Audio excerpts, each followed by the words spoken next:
জামাত ইসলামী যেহেতু ইসলামী সংগঠনগুলোর মধ্যে আমরা স্বীকার করি না করি, ইসলামী সংগঠনগুলোর মধ্যে একটা সবচেয়ে বড় দল। পাশাপাশি বাংলাদেশের বর্তমান রাজনীতিতে তারা খুবই বহুল আলোচিত এবং তাদের অ্যাক্টিভিটিসটাও সেই পর্যায়ে ভালো, আলহামদুলিল্লাহ। কিন্তু ইস- জামাত ইসলামের দুইটা সমস্যা তাদের রাজনীতির পথে এখনো কাটা হয়ে আছে। এক নম্বর প্রশ্ন হচ্ছে যে স্বাধীনতার প্রশ্নে তাদের বক্তব্যগুলো এখনো ক্লিয়ার না জাতির সামনে। এই জিনিসটা কিন্তু বর্তমান যে প্রজন্ম আছে, প্রজন্ম এই জিনিসটা কিন্তু কনসিডার করবে না। আপনি 24টা আরো বড় অভ্যুত্থান হলো, আপনি 71কে অস্বীকার করে এখানে আসতে পারবেন।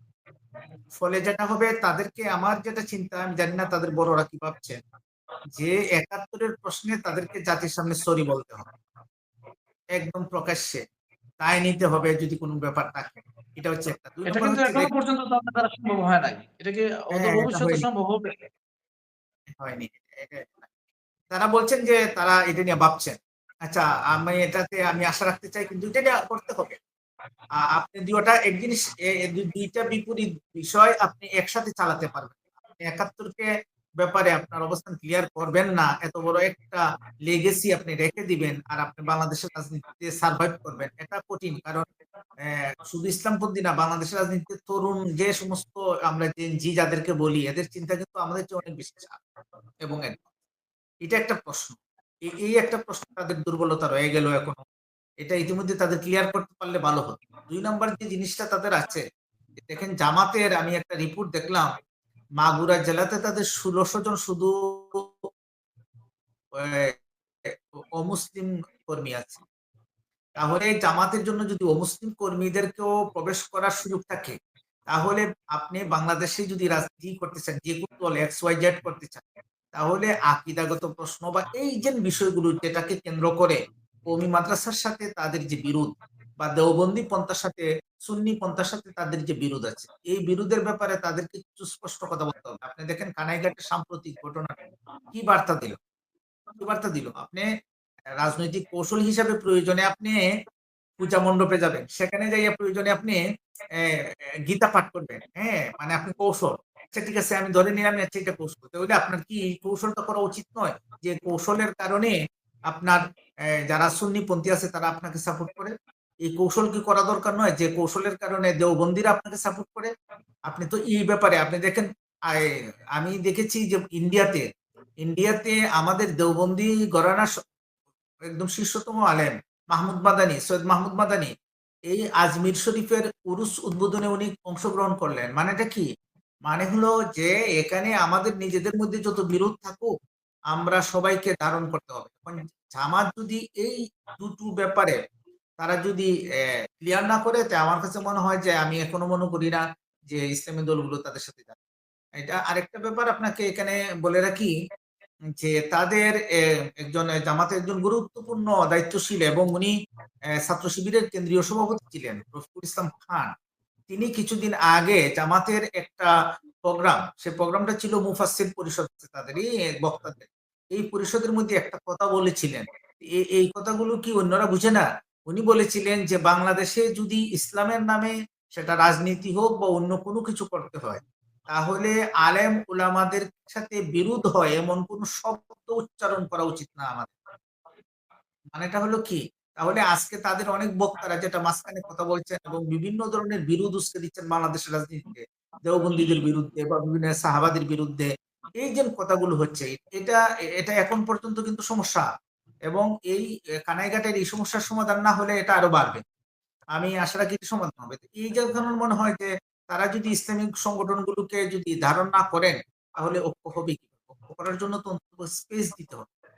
আর আরেকটা সমস্যাও, সেটা অনেক ইসলামিক দলগুলো মনে করেন, তাদের আমাদের সাথে যখন আলাপচারিতা হয় তখন তারা বলে যে জামাত ইসলামের সাথে ঐক্য করার আরেকটা আশঙ্কার জায়গা আছে। আশঙ্কার জায়গাটা হচ্ছে তাদের সাথে যখন ঐক্য হবে, তখন তাদের সাথে আমাদের অন্যান্য রাজনৈতিক সংগঠনের কর্মীদের একটু মিচিং হবে। হলে পরে দেখা যায় যে তাদের সংগঠনে যাওয়া বা অংশগ্রহণ করা, দল ত্যাগ করা, ওই ধরনের কিছু বিষয় আশয় আছে।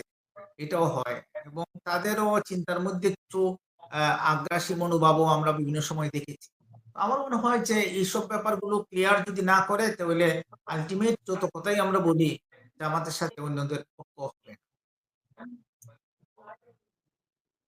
জামাত ছাড়া ঐক্য ভোটের রাজনীতিতে কতটা প্রভাব তৈরি করবে যদি জামাত ছাড়াও কোনো ঐক্য হয় ইসলামিক দলগুলো? এটা কি প্রভাব জামাত সৃষ্টি সাথে করতে ঐক্য পারবে যদি হয়, জনগণে? সেটা আমাদের অবস্থানটাকে দুর্বল করে দেবে। দুর্বল করে দেবে, এটা নিশ্চয়। এ নিয়ে কোনো সন্দেহ হয় না। তবে একটা ব্যাপার হলো, এরপরেও অন্যান্য সংগঠনগুলো যদি ঐক্যবদ্ধ হয়, এখানে আরেকটা ব্যাপার আছে, দেখেন সুন্নিদেরও কিন্তু একটা নীরব ভোট আছে বাংলাদেশে। তাদের ইসলামিক ফ্রন্ট এই দুইটা সংগঠন আছে, আরেক যারা নিবন্ধিত। আমার কথা হলো যে মাসলাক যার যার, ইসলাম সবার, এই ধরনের একটা চিন্তা নিয়ে ঐক্য হলেই সেটা বেটার হবে। আরো বিষয় আছে যে শুধু আমাদের তো এই রাজনীতির যে পরিসংখ্যান, আমরা ১৯০০ মানে যতদিন থেকে ইসলামী দলগুলো ভোটের আসলো, সেখানে কিন্তু আমরা ভোটের পার্সেন্টেজটা কিন্তু সবাই মিলেও 10% ওভার করতে পারি। তাহলে বাংলাদেশের রাজনীতিটা কিভাবে সম্ভব? আমার তো মনে হয় যে যদি আওয়ামী লীগও এবার এত জেনোসাইডের পরেও তারা যদি নির্বাচনে আসে, অন্তত 20% ভোট তারা পেয়ে যাবে। তাহলে আমরা তৃণমূল পর্যায়ে কিন্তু আমরা ভোটের রাজনীতিতে কোনো দুর্বল অবস্থানে আছি। এখানে আহ, আরো বিষয় আছে, যেমন ধরেন আমরা নির্বাচনের আগে আগে আমরা ছাত্রদের একটা স্ট্রং প্ল্যাটফর্ম পাবো, এটা নিশ্চিত। এই প্ল্যাটফর্মটা এতটাই স্ট্রং হবে যে দেখেন বিএনপি পর্যন্ত তাদের হেডে, তাদের মাথা ব্যথা। হ্যাঁ, এরা অন্যদেরকে গণতেছে না, কিন্তু ছাত্রদের প্ল্যাটফর্মটাকে এখন ছাত্রদের প্ল্যাটফর্মটা কিন্তু স্বভাবতই জামাত ইসলাম এবং ইসলামপন্থীদের প্রতি সফট কর্নার রাখে। বিএনপির প্রতি কিন্তু তাদের বিরূপ মনোভাব আছে। এই সুযোগটা ইসলামপন্থীদের কাজে লাগাতে হবে। এখানে গণ অধিকার পরিষদ না, আছে, এরা আমাদের প্রতি অনেক সফট। ৯৫% মুসলমানের দেশে ইসলামিক দলগুলো মানে জনগণের কাছাকাছি যেতে পারছে না এবং জনগণ থেকে তাদের এই যে আকাঙ্ক্ষার চাহিদার যে জায়গাটা আছে এটা কেন উদ্ধার করতে পারছে না? এত বছরেও কেন এটা প্রতিফলন হচ্ছে না? হচ্ছে যে আমরা আমাদের রাজনৈতিক সংগঠনগুলোকে রাজনৈতিক শক্তি হিসাবে, রাজনৈতিক দল হিসাবে আমরা মানুষের সামনে উপস্থাপন করতে পারিনি। আমরা দেখবেন সমাজ সেবামূলক কর্মকাণ্ড, শিক্ষা প্রতিষ্ঠান বা যেখানে কাজ করলে মাস পিপলের কাছে পৌঁছে যায়, এই সমস্ত জায়গায় আমরা যাই কোথায়। আমি একজন সংসদ সদস্য নির্বাচন চলাকালীন সময়ে উনি একটা স্মৃতি বলছিল। উনি বলছিল উনি এক অন্ধ ভিক্ষুকের কাছে যাইয়া মাথায় হাত দিছে, বলছে মাথায় হাত দেওয়ার পরে ভিক্ষুক তাকে জিজ্ঞেস করছে আপনি কে? ও বলছে ভাই আমি অমুক। কেন আসছেন? তো ভাই আমি নির্বাচনে দাঁড়াইছি, আমাকে একটা ভোট দিবেন। তো আপনাকে কেন ভোট দিব? আমি ভোট দিব বুলু ভাইকে। ধরেন একটা নাম বললাম, বুলু ভাই। কে বুলু ভাই? বুলু ভাই তো ওই মুখ দলের। উনি প্রতিদিন সকালে আসে আমার 50 টাকা দেয়, আমি যেন ওই দিনের খাবার। তাহলে একটা আচ্ছা। ভিক্ষুকেরও তো একটা মেজারমেন্ট আছে। হ্যাঁ, আপনি হ্যাঁ। সারা বছরে আপনি মানুষের কাছে যাবেন না, মানুষের সাহায্য সহযোগিতা আপনি পাশে দাঁড়াবেন না, আর আপনি শুধু অফিসে বসে নির্বাচন মানে সংগঠন করবেন। তো আর কিছু কমিটি করবেন, প্রতি বছর কিছু কমিটি নবায়ন করবেন, কিছু যোগদান বিয়োগদান এসব করবেন। এইভাবে রাজনৈতিক চিন্তা থেকে আমরা করি নাই। আমরা যে সংগঠনগুলো আমাদের বাংলাদেশে ইসলামিক সংগঠনগুলো হয়েছে, বিশেষ করে দেওবন্দি দ্বারায় বলেন বা সুন্নি দ্বারা বলেন, আমরা যেভাবে মাদ্রাসা চালাই, আমরা যেভাবে খানকা চালাই, আমরা চাই এইভাবে যেন আমার সংগঠনটা চলে। এটা আমাদের সীমাবদ্ধতা। এই সীমাবদ্ধতার কারণেই এটা আমরা কি আসলে মানুষ। বাংলাদেশে আদৌ সম্ভব কোন রাজনৈতিক ইসলামিক রাজনৈতিক দলের জন্য এটা কি সম্ভব যে জনগণের দোরগোড়ায় পর্যন্ত পৌঁছা সামনে নির্বাচনের আগ পর্যন্ত এটা কি কোন এই ইসলামী সময়টা দলের আমাদের জন্য জন্য বা অনেক ইসলামিক কম। ভোটের জন্য সম্ভব কিনা? মানে ভোটের জন্য একটা ব্যাপার হবে যে এটা আমাদের জন্য তো সময় কম।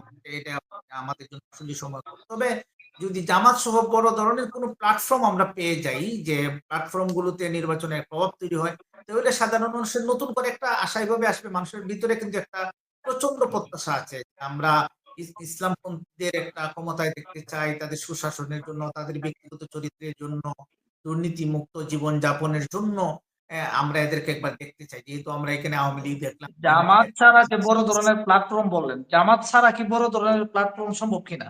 এটা সম্ভব না, জামাত ছাড়া বড় ধরনের প্ল্যাটফর্ম। তাহলে জামাতকে নিয়ে করতে হবে। যে হ্যাঁ, এটা জামাতকে নিয়েই করতে হবে। এখন আমার আরেকটা অবজারভেশন। আমাদের উলামায়ে কেরাম তো জামাতের সাথে অনেকটাই আকীদাগত দিক দিয়ে অনেকটাই বিরোধপূর্ণ অবস্থানে এখনো পর্যন্ত আছে। এটা কি আমাদের উলামায়ে কেরাম সাথ হ্যাঁ, দিবেন? অথবা জামাতের যে ভুলগুলো আছে এরা জামাতের নেতাকর্মীরাও কিন্তু ভুলগুলো থেকে ফিরে আসতে চাচ্ছেন না। এটা কোন দিকে যাচ্ছে? না, এখানে জামাতের নেতৃবৃন্দকে প্রথম চিন্তা করতে হবে।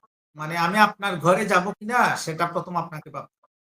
আপনি যদি দরজাটা ছোট করে রাখেন যে আমি মাথা নুয়াইয়া ঢুকতে হয়, তাহলে আমি যাবো না। বড় রাজনৈতিক দল যারা থাকবে, তাদের ওই হোয়াইটনেসটা থাকতে হবে যেন ছোটরা এখানে আসতে পারে এবং আসার পরে যেন এরা কমফোর্ট ফিল করে, এখানে যেন বিগ ব্রাদার সুলভ কোনো আচরণ না হয়, এসব সব ইনশিওর করতে হবে। এটা জামাতের দায় আছে। জামাত যদি এই বছর যদি জামাত ভুল করে, এটা মানে কতবার শপথ করে বলবো, আর আরো 50 বছর। আমি আমি যেটুকু বুঝতে পারতেছি যে যদি জামাত এবং ইসলামী দল সমূহ নিয়ে একটা বড় একটা জোট তৈরি হয়, তাহলে কি বিএনপি আওয়ামী লীগের সাথে এটা আঘাত করার সম্ভাবনা আছে কিনা?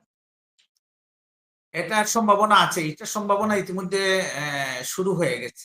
আপনি দেখেন, এশিয়া মিরর একটা পত্রিকা আছে। তারা একটা রিপোর্ট প্রকাশ করেছিল 5 অগাস্টের পর। সেখানে তারা বলছিল যে এই বিপ্লবোত্তর সময়ে ইন্ডিয়ার একটা ইসলামিক সংগঠনের নাম নিয়েছিল আর বিএনপি। যে এদের মধ্যে তারা তাদের এজেন্ট নিয়োগ করেছে এবং তাদেরকে অ্যাসাইনমেন্ট দিয়েছে। অ্যাসাইনমেন্টটা কি? যে অ্যাসাইনমেন্টের 1 নাম্বার হচ্ছে আওয়ামী লীগকে পুনর্বাসনের জন্য ব্যবস্থা করা এবং এর জন্য তারা যতটুকু প্রয়োজন তারা সহায়তা করতে রাজি। এবং আপনি দেখেন, বিএনপির সাবেক স্বরাষ্ট্রমন্ত্রী আলতাফ হোসেন চৌধুরী প্রকাশ্যে প্রোগ্রামের মধ্যে বলেছেন, বিএনপির মধ্যে কারা কারা রয়ের এজেন্ট আছে এদের নাম আমি বলে দিতে পারি। তাহলে এখানে একটা ব্যাপার আছে। আবার ওই সংগঠনে আমি বলে ফেলি যে এই রিপোর্টের মধ্যে ইসলামী ঐক্যজোট নামও আছে। সরি, ইসলামী ঐক্যজোট না, হেফাজত ইসলামের নাম আছে।